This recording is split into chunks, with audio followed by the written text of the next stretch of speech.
دستور مدد يا سيدي. الحمد لله وشكر الله ولا إله إلا الله والله أكبر ولا حول ولا قوة إلا بالله العلي العظيم. بسم الله الرحمن الرحيم.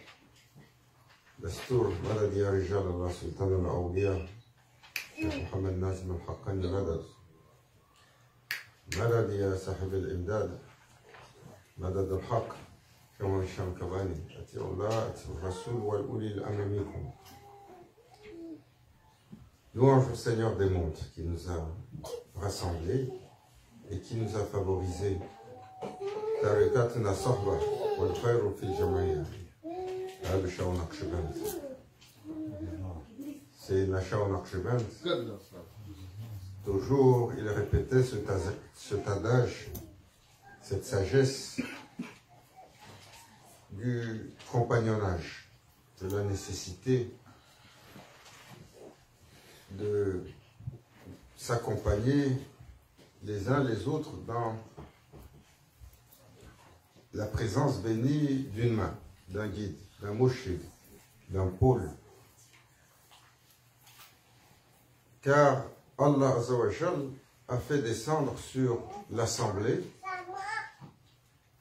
qui se réunit autour d'un centre un secret de guidance, une bénédiction multipliée.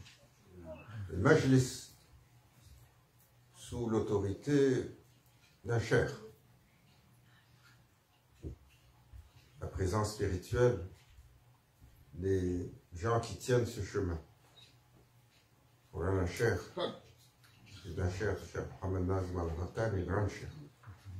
On a un cher, Cheikh Mohamed Hisham Kabani, de leur regard, de leur présence, de leur bénédiction.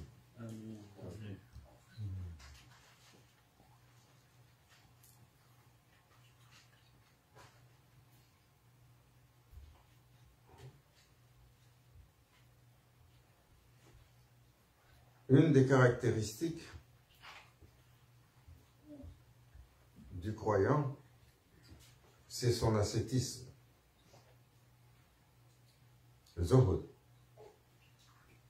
L'ascétisme, c'est l'habit du fakir. Le zuhud, c'est le détachement de la matérialité. C'est le détachement de tout ce qui peut être bien-être, confort, abondance. C'est le détachement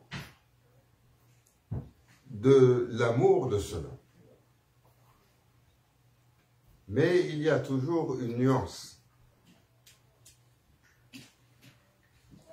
Parce que très souvent, nous pensons que l'ascétisme, c'est une manifestation externe. Alors que l'ascétisme est une manifestation interne. C'est un état de l'être. Avant d'être, parce que la caractéristique sur les chemins de la quête, la caractéristique des ascètes, souvent c'était des gens qui étaient retirés. Souvent c'était des gens qui vivaient avec peu de moyens. Souvent c'était des gens qui vivaient simplement. Et la spiritualité, lorsqu'on descend dans son cœur, elle définit une nuance comme on l'a vu avec Sayyidina Mohammed Abdallah Salatu Wassalam. Il était un homme humble. Il était un homme qui se détachait de tout. Le prophète sallallahu alayhi wa sallam. Mais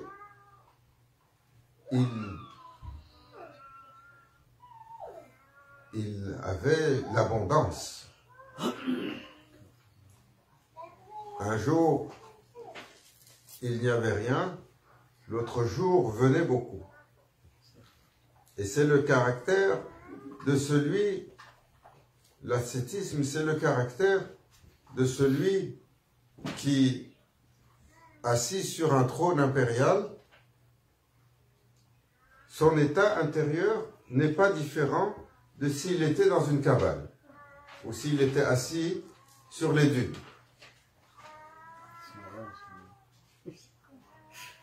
Difficile aujourd'hui. Dès qu'on a un peu de confort,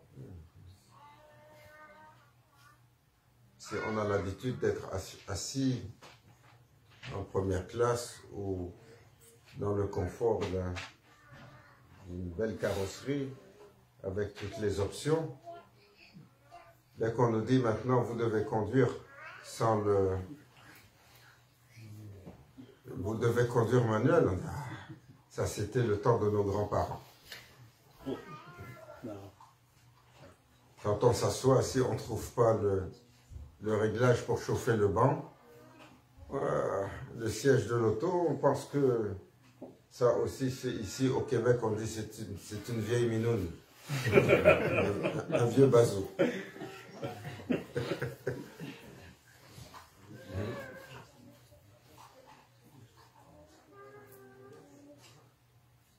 Un jour, cette histoire, c'était l'histoire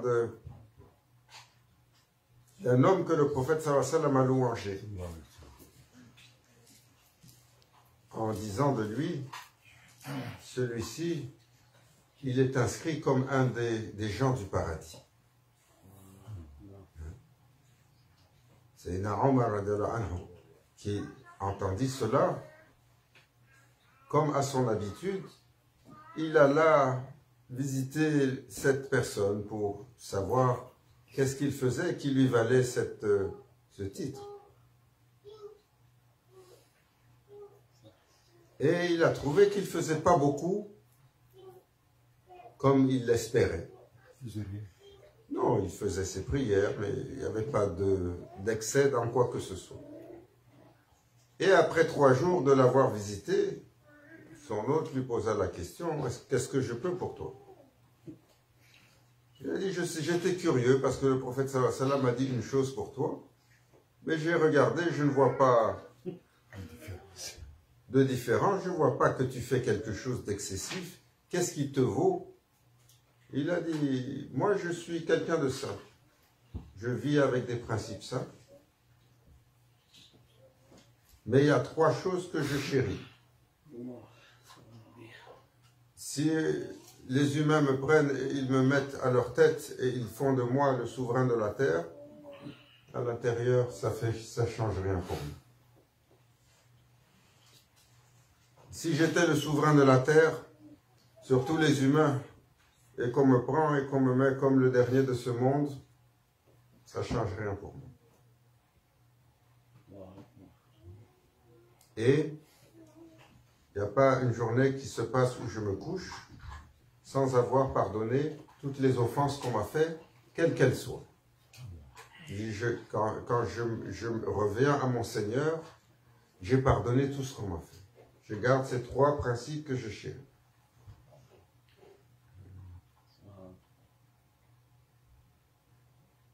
Nous, si on n'a pas le service adéquat au téléphone,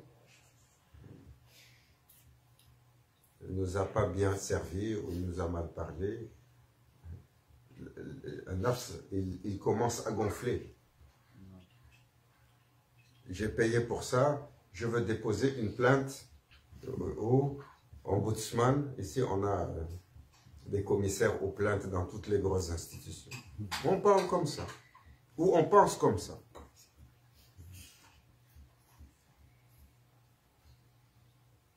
C'est Imam Jafar Sadak,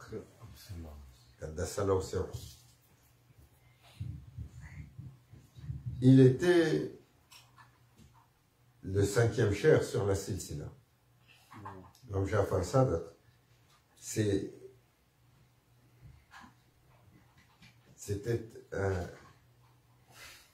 Allah Azzawajal a fait qu'il est descendant à la fois de Sayyidina Abu Bakr al-Sadiq et de Sayyidina Ali. Il est descendant des deux. Mais il n'est pas simplement de leur sang. Il est l'héritier spirituel des deux lignées. Il a reçu de Qasim, le petit-fils de Sayyidina Abu Bakr al-Sadiq, le secret de se décrire de la Naqshbandi. Et il a reçu également le secret des voix qui venaient de Sayyidina Ali. Il l'a personnifié. Et il était connu pour son ascétisme profond, mais pour une apparence magistrale. Et un jour, un de ceux de l'illusion est venu pour le questionner. Parce qu'il avait un vêtement qui était, Masha'Allah,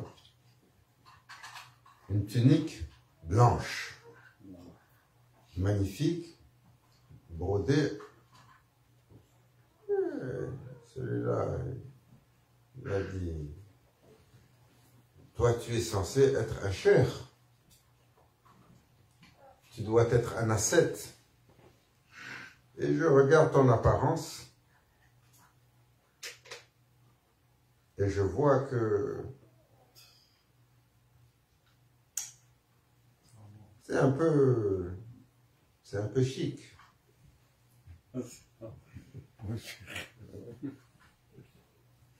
C'est un peu chic.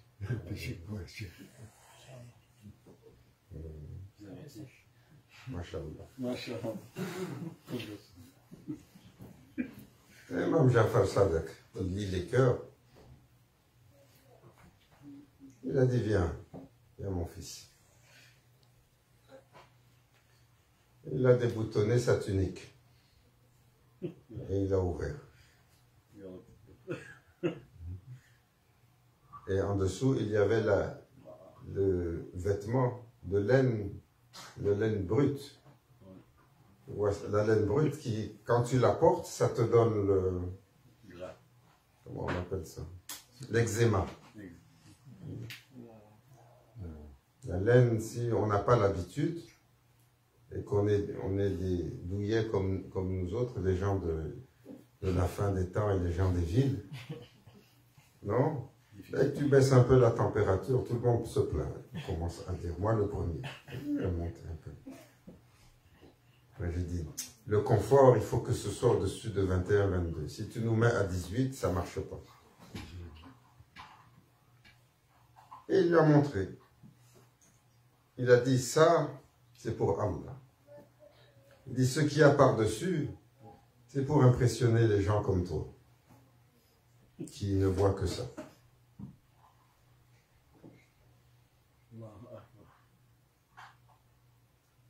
Maulana Cheikh Hicham, il nous a raconté cela. Il était au Liban dans les années 60 avec Cheikh Nazim. Et il y avait un cheikh qui venait d'Afrique.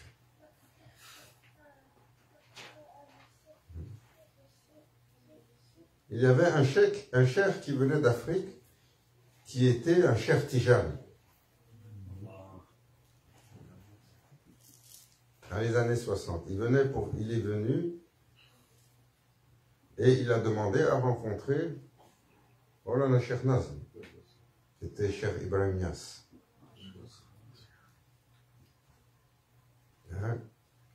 entendu les... Skate. Skate.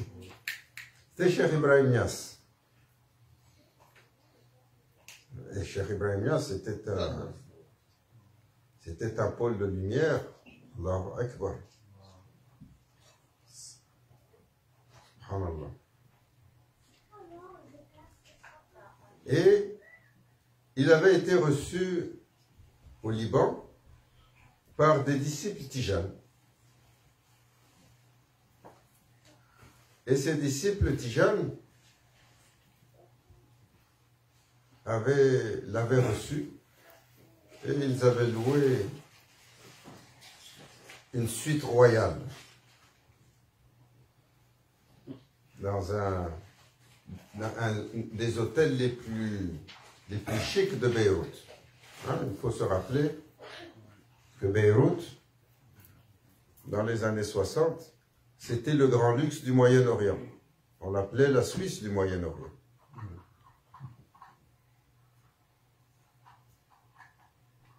Et Cheikh Nazim a demandé à Cheikh Hicham, accompagne-moi. Ce cheikh est venu, il demande une rencontre. Ils sont allés, ils sont rentrés. Et Maulana Cheikh Hicham, il était, grand cheikh était là, Cheikh Abdullah Faiz Daghestani. Grand cheikh, il habitait sur Jabal Qassioun, à Ruknuddin, là où il n'y a pas d'eau, il n'y a pas d'électricité. Maulana Cheikh Nazim, ça a toujours été, même s'il avait les moyens, il était très restreint dans son déploiement dans les années 60. Alors, il rentre. Allahu Akbar. Comme un château. Et Maulana Cheikh, il parle, Cheikh Nazim, il parlait avec... il y a eu un échange, il y a eu... Mais quand Cheikh Hicham est rentré, il a regardé tout ça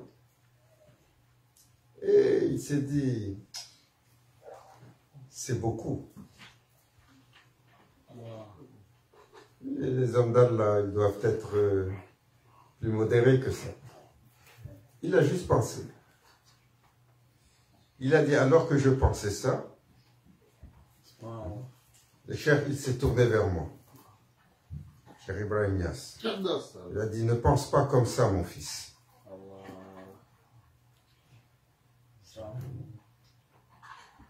Ne pense pas comme ça. Il a dit, ça, c'est une illusion. C'est la générosité de ceux qui nous ont invités. On se doit de recevoir ce qu'ils ont donné et d'honorer ce qu'ils nous ont donné. Mais ce n'est pas ça qui nous définit.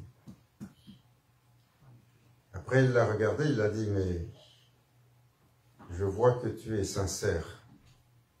Après, il lui a dit, je te vois un jour. Tu vas visiter la terre d'où je viens. C'est une terre qui est pleine de Aoulia.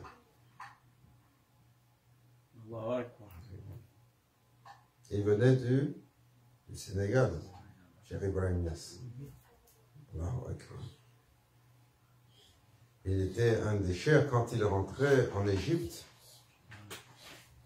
les cheikhs de Al-Azhar le recevaient. Il avait, quand il rentrait au Hejaz, même les gens de Makka et Médine le recevaient. Pourtant, c'était un cheikh noir. Hein? On connaît la tradition de certaines régions pour ne pas donner trop de respect à ceux qui sont noirs. Mais il avait un haïb, il avait une radiance magistrale qui émanait de lui. C'était un érudit hors pair. Mais,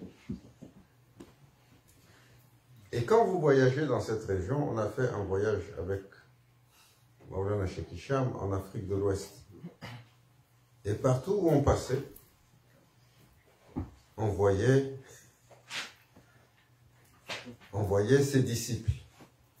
On voyait les deuxième, troisième générations qui ont reçu de lui. quand on est rentré au Ghana, ils ont un grand imam au Ghana. Le grand imam du Ghana est un étudiant de Cheikh Ibrahim Niasse. Assis comme ça, dès que vous prononcez le nom de son cheikh, il devient une autre personne. Alors, cette leçon, on a Cheikh Hicham, il nous disait,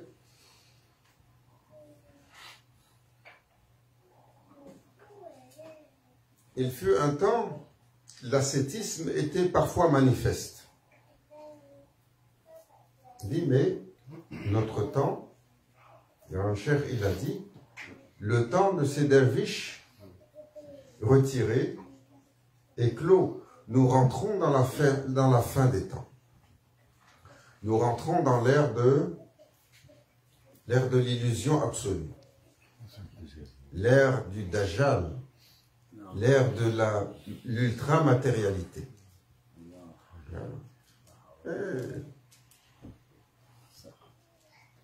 Et dans ce temps, le derviche doit faire attention parce que si son état est miskin, si son état est trop modeste,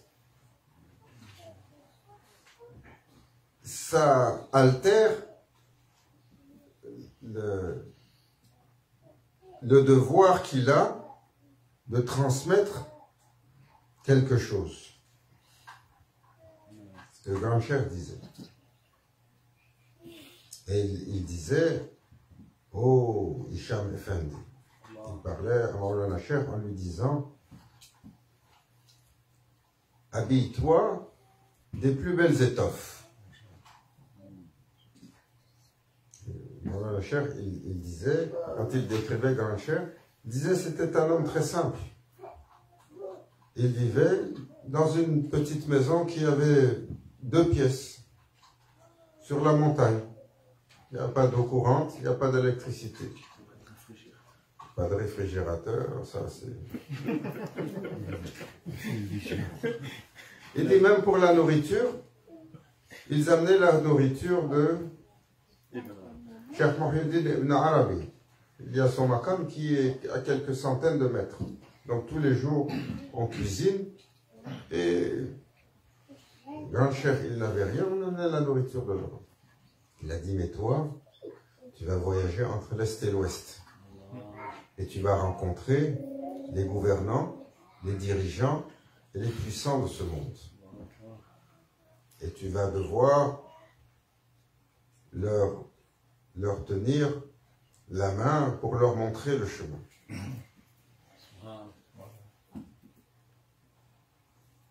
Alors, des fois, on avait des histoires cocasses. Parce que très souvent, les gens comprenaient que pour la spiritualité, il faut être ascète. Alors, un jour,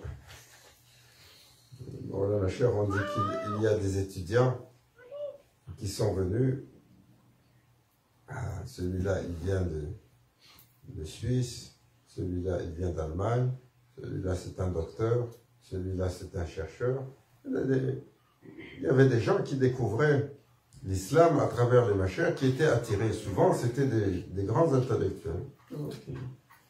Faites-les arriver. On fait rentrer un groupe qui vient d'arriver de voyage. Là, le turban comme ça. L'autre, il a le trou ici. L'autre, il a le pantalon qui est sauté comme ça. Voilà, la chair, il rigole. Il dit, mais pourquoi ils ont fait comme ça? Il dit, parce qu'ils pensent que c'est ça le chemin de l'ascétisme. Il faut se défaire de l'extérieur. Voilà, le cheikh, il disait, une fois, il enseignait comme cela. Une fois, il a dit, quand on lui a posé la question, il dit, quel est le meilleur temps pour le jeûne? C'est quoi votre conseil? Est-ce qu'on doit jeûner surérogatoire? Est-ce qu'on doit jeûner le lundi ou le jeudi, ou le lundi et le jeudi, le début du mois, le milieu du mois? Il a dit, je ne suis pas intéressé avec mes étudiants qui viennent me poser des questions s'ils doivent jeûner pour ça. Il dit, ça, ce n'est pas d'une utilité pour eux. Pourtant, c'est une sunna. Oh. Il dit, je suis intéressé de mes étudiants lorsqu'ils apprennent à jeûner de leurs yeux, lorsqu'ils apprennent à jeûner de leur langue. Il dit, ce jeûne-là, s'il n'est pas suivi de celui-là, de celui-là, de celui-là et du caractère, sallallahu alayhi wa sallam, il a dit, il n'a aucune valeur. On peut mal interpréter ce qu'il dit, mais Maulana Cheikh, il sait comment il adresse ses étudiants pour les faire réfléchir. Pour dire, malgré ce qui est apparent, ce qui est véritablement important et ce qui n'est pas apparent, ce qui est intérieur. Alors l'ascétisme, c'est un détachement. Comme il a dit une fois un alim de l'Inde qui était venu dans une mosquée ici, il a utilisé une image qui vaut 1000 mots. Il a dit, cette dunya, c'est un océan putride. La dunya, le monde matériel, c'est comme un océan d'une eau nauséabonde sur lequel vous naviguez. Hein? Malgré l'apparence. I was astonished today to see someone show me. Les gens, ils font la compétition pour le bling bling. Le bling bling, shining. Alors les Asiatiques, ils ont sorti une émission qui s'appelait, c'est quoi? L'Empire du bling bling. C'est Taïwan, Singapour, là-bas. Ils ont tellement d'argent qu'ils ont fait une émission comment ils s'ennuient à dépenser leur argent. Pour montrer à qui? Aux Occidentaux, que si vous pensez avoir quelque chose, ici il y a aussi beaucoup. Alors là maintenant, les gens de Dubaï aussi, ils ont imité. Et Dubaï bling bling.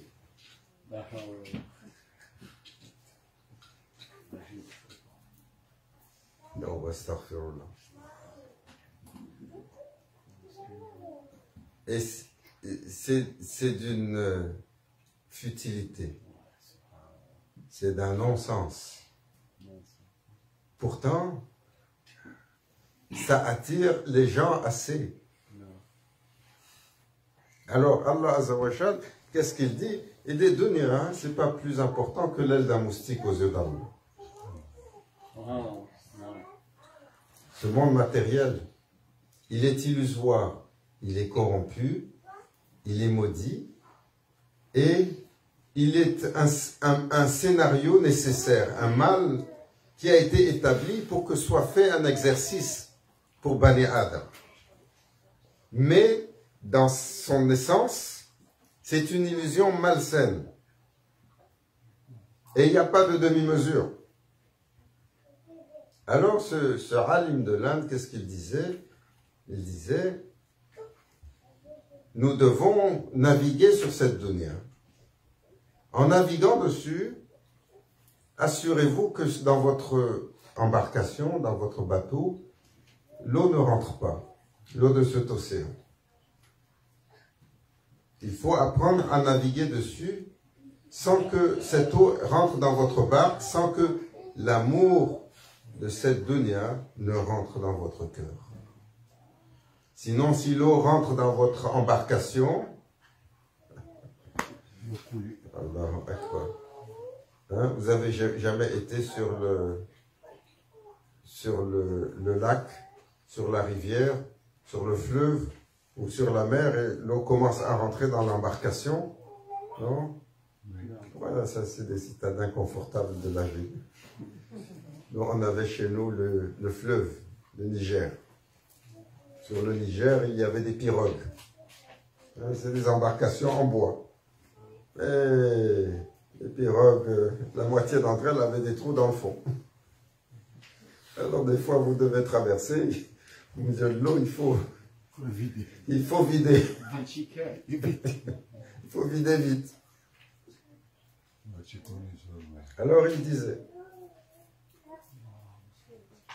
l'ascétisme, c'est un état intérieur. Et chez Mashaïkin al-Kiram, ils disent, Khalwat Daranjuman. Il faut apprendre à faire une séclusion. C'est quoi la séclusion? C'est le retrait.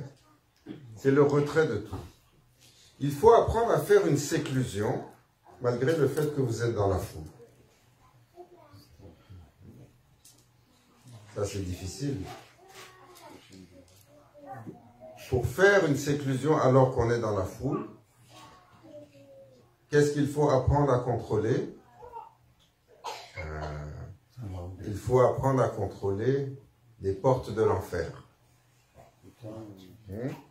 Est-ce que le prophète sallallahu alayhi wa sallam a dit, qu'est-ce qu'il a appelé les portes de l'enfer? Il parlait aux compagnons. Il a dit les yeux, les oreilles, la langue, la bouche, vos parties intimes. Il a dit tout ce qui est sens, qui est tourné vers l'extérieur, est propice à vous corrompre et à vous tourner vers le haram. Donc, ces portes doivent être nécessairement contrôlées. 1, 2, 3, 4, 5, 6. Parce qu'il y a les mains et il y a les pieds. Les mains qui reflètent notre agissement et notre interaction, et nos pieds, les destinations que nous prenons. Et l'interaction avec ce monde, pour apprendre l'ascétisme véritable et apprendre à faire une séclusion alors qu'on est en pleine foule, il faut apprendre à contrôler ces portes-là. Contrôler ces portes, c'est de s'exercer. Pour l'ascétisme, il faut s'exercer. Pour contrôler ça, il faut garder le silence. Il faut mesurer ce qu'on dit. Il faut freiner ce qu'on dit. Il faut également, comme il fait des fois Maulana Cheikh Nazim, il a le plat, il voit un plat de pilau, de riz. Hein? Le riz, vous connaissez là. Un bon tchébouillap là. Et là, il disait, c'est un nazé. Et là, ils sont en train de manger, ils voient, là-bas, il y a un peu de sauce, il prend, il met dedans, toc, toc, toc. Là, il y a un peu de confiture, il prend, il met dedans, toc, toc, toc. Là, il y a un autre truc qui est salé, il met dedans, un truc qui est sucré, il met dedans. Et il mange. Et là, les gens qui sont autour de lui, ils commencent juste à regarder, ils n'ont plus faim. Et bon, là, la chair, il rigole. Il dit, ça va pas tout au même endroit. Mais oui. Il dit, il faut apprendre à tordre un peu votre désir. Des fois, quand tu as le goût pour le bon méchoui, hein, va chercher le pain qui est un peu sec, tu craques ça, tu trempes tu mets un peu de sel, tu manges et tu bois l'eau. Comme il a fait le prophète sallallahu alayhi wa sallam. Juste pour discipliner le goût. Quand tu as le goût de quelque chose, attends. Laisse passer un peu, juste pour discipliner. Quand tu n'arrives pas à tenir la monture, serre-la. Il dit aujourd'hui, tu n'as pas su te tenir, il faut que tu ne boives pas un peu d'eau pendant quelques heures, tu attends. Il faut faire de l'autodiscipline, parce que personne ne va la faire pour discipliner la monture. Qu'Allah Azzawajal fasse de nous de véritables ascètes, des ascètes de cœur, et non pas simplement ceux qui cherchent l'ascétisme externe et manifeste. Et qu'Allah nous accorde l'ascétisme véritable, de ceux qui effacent de nous, de ceux qui se sont détachés de l'amour de toute autre chose qu'Allah. Ya Rabbi, détache-nous de tout ce qui est autre que Allah Azzawajal et ce que Allah aime. Amen. Détache-nous de l'amour de toute autre chose que l'amour d'Allah et l'amour de son messager. Détache-nous de toute autre chose que l'amour d'Allah, de son messager et de ses serviteurs bienveillants. Inch'Allah. Ila hadratina bil Fatiha.